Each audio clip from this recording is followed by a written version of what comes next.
Hi friends, అందరికీ నమస్కారం.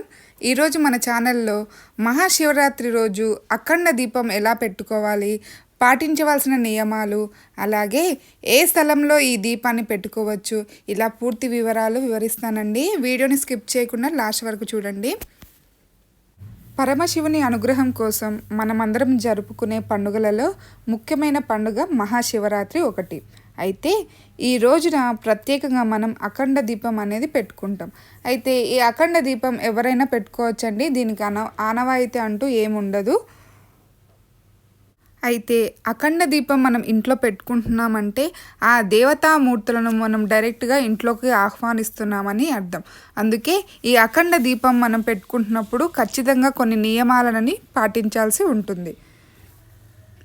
ఫిబ్రవరి 26 మాఘమాసం కృష్ణపక్షం చతుర్దశి నాడు శివరాత్రిని జరుపుకుంటామండి. అయితే శివరాత్రి ఉదయం నుండి మరుసటి రోజు వరకు మనం ఉపవాసం ఉండి జాగరణ చేసి శివయ్యను పూజిస్తాం. అయితే ఈ రోజున మనం ప్రత్యేకంగా పెట్టుకునే అఖండ దీపం ఉదయం నుండి మరుసటి రోజు ఉదయం వరకు స్వామివారి ముందు అఖండ దీపం వెలుగుతూనే ఉండేలా చూసుకోవాలి. మనం ఏ స్థలంలో అయితే అఖండ దీపం పెట్టాలి అనుకుంటున్నామో ఆ స్థలంలో శుభ్రపరిచిన ఒక పీటను తీసుకొని ఇలా పసుపును రాసుకోవాలండి. ఒకవేళ మీరు నేలపై పెట్టుకున్నట్లయితే ఇలా పసుపును రాసి వరిపిండితో కానీ బియ్యం పిండితో కానీ ముగ్గును వేసుకోవాలి.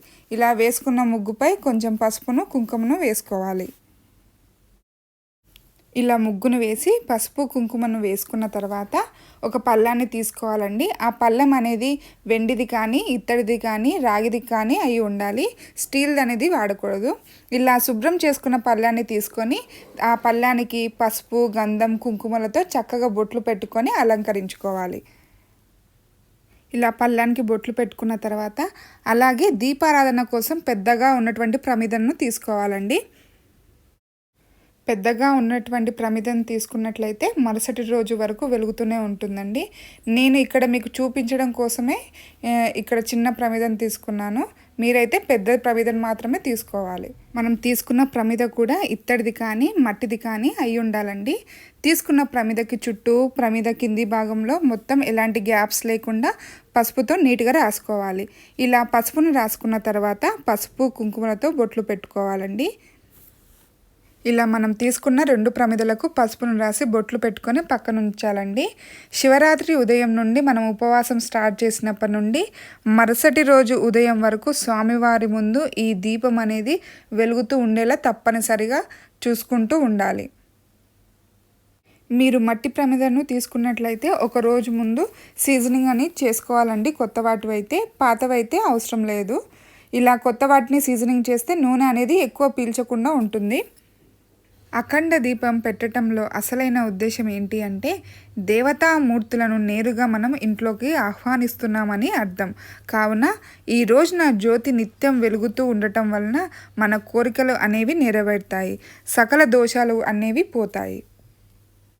ముందుగా మనం బొట్లు పెట్టుకున్న పళ్ళెం ఉంది కదా, ఇప్పుడు ఆ పళ్ళాన్ని తీసుకొని ఆ పళ్ళెంలో బియ్యాన్ని వేసుకోవాలి. ఇక్కడ మీరు బియ్యానికి బదులు నవధాన్యాలు కానీ గోధుమలు కానీ రాగులు కానీ వేసుకోవచ్చు. అయితే మనం ఏది వేసుకున్నా 3, 5, 7, 9 గుప్పెడులుగా వేసుకోవాలి. ఇప్పుడు బియ్యంలో కొంచెం పసుపు కుంకుమను వేసి మనం ముందుగా సిద్ధం చేసుకున్న ప్రమిదను పెట్టుకోవాలి. అయితే ఈరోజు నెయ్యితో దీపం పెట్టుకుంటే చాలా మంచిదండి. అలా కుదరని వాళ్ళు మనం ఇంట్లో పూజకి ఏ నూనె అయితే వాడతామో ఆ నూనెతో కూడా దీపం అనేది పెట్టుకోవచ్చు. అయితే ఈ దీపం పెట్టుకున్నప్పుడు ఖచ్చితంగా నియమ నిష్టములు అనేవి పాటిస్తూ అఖండ దీపం అనేది పెట్టుకోవాలండి. అఖండ దీపంలో వాడే వత్తి మనకి పూజా స్టోర్లో దొరుకుతుంది. అది అయితే ఎక్కువసేపు ఉంటుందండి. ఒకవేళ మీకు ఆ వత్తి దొరకకపోతే మనం ఇంట్లో వాడే ఒత్తులతో 5, 7 ఇలా ఒత్తులను తీసుకొని ఏకవత్తిగా చేసుకొని అయినా దీపం అనేది పెట్టుకోవచ్చండి. దీపాన్ని కర్పూరంతో కానీ అగరబత్తితో కానీ వెలిగించుకోవాలండి. అగ్గిపుల్లతో డైరెక్ట్గా వెలిగించుకోకూడదు. ఇలా దీపాన్ని వెలిగించుకున్న తర్వాత దీపానికి పూలు, అక్షింతలు, కుంకుమ, పసుపు సమర్పించుకోవాలి. ఇలా సమర్పించిన తర్వాత దీపం చుట్టూ చక్కగా పూలతో అలంకరించుకోవాలండి. ఈరోజు ఖచ్చితంగా నియమ నిష్టములు అనేవి పాటించాలి. ఇంట్లో నాన్ వెజ్ వండకుండా చూసుకోవాలండి. అఖండ దీపం పొరపాటున కూడా కొండెక్కకుండా చూసుకోవాలి. ప్రతి అరగంటకు ఒకసారి నూనె అయిపోకముందే నూనె పోసుకుంటూ మరుసటి రోజు వరకు వెలిగేలాగా చూసుకోవాలండి.